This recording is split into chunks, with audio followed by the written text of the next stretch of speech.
जो हमारी क्लास रहेगी वो रहने वाली है आपकी बीएससी सेकंड सेमेस्टर वाली, ठीक है, जिसके लिए रहने वाली है बीएससी सेकंड सेमेस्टर, ठीक है, जिसमें आज हम फर्स्ट यूनिट में आपका एक इम्पॉर्टेंट टॉपिक है रिक्सिया के बारे में पढ़ेंगे।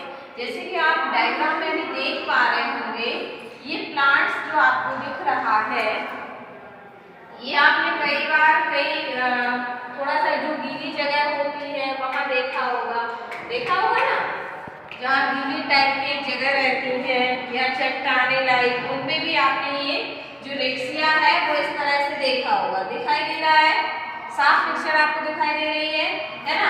तो ये रिक्सिया के बारे में पढ़ने वाले हैं। अगर हम बॉटनी में, आप भी जानते हो, कोई भी नया टॉपिक जब भी स्टार्ट करते हैं तो हम सबसे पहले उसके फैमिली के बारे में जानते हैं, या क्लासिफिकेशन जिसे आप कहते हो, वर्गीकरण, उसके बारे में जानते हैं। तो सबसे पहले यदि हम कहें कि रिक्सिया का जो वैज्ञानिक वर्गीकरण है वो क्या है, तो यदि हम इसका किंगडम कहें, जैसे कि हिंदी में आ रहा है, तो यदि किंगडम कहें तो इसका किंगडम जो है वो प्लांटी है, ठीक है। वहीं यदि हम विभाजन कहें तो मार्चियोफाइटा है। यदि हम इसका क्लास करें तो मार्चियोप्सिडा है, और यदि हम इसका ऑर्डर कहें तो मार्चिपिएड्स है, और यदि इसकी हम फैमिली कहें तो रिक्सियासी है, और वही जाति इसकी क्या है, रिक्सिया, ठीक है। इसकी कई प्रकार की जातियां भी पाई जाती हैं, जैसे आपका आर अटलांटिका, आर डोर्चिया, नार्टिफोरबा। यदि हम रिक्सिया का नॉर्मल डायग्राम देखते हैं, जैसे कि आप यहाँ देख पा रहे हो, ये है इसका थैलस। ये जो आपको दिख रहा है ब्लैक कलर का, ये क्या है, आपका थैलस है। क्या है, थैलस, ठीक है। वहीं इसमें जो हेयर टाइप के आपको दिखाई दे रहे हैं इस तरह से ब्लैक कलर के, ये जो हेयर है ये क्या है, आपके राइजोइड्स है। क्या है, राइजोइड्स इनको आप बोलते हैं, ठीक है।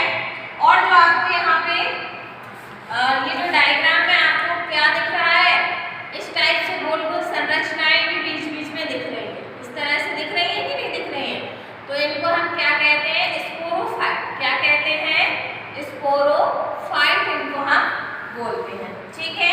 यदि हम बात करें कि जो रिक्सिया है और उसमें क्या क्या पाया जाता है, जैसे कि जो हेयर लाइक स्ट्रक्चर है वो है आपके राइजोइड्स। वही जो आपका ब्लैक कलर का ये बाउंड्री टाइप दिखाई आपको दे रहा है वो है आपका थैलस, ठीक है। और वहीं यदि हम बात करें एपिकल नोड्स है, ये जो आपको दिखाई दे रहे हैं इस तरह की संरचना, ये क्या है, आपकी एपिकल नोड्स है। देखिए डायग्राम भी कितना इजी है, आप तुरंत ही एग्जाम में इसको बना सकते हैं, ठीक है। तो ये है आपका रिक्सिया का पूरा डायग्राम।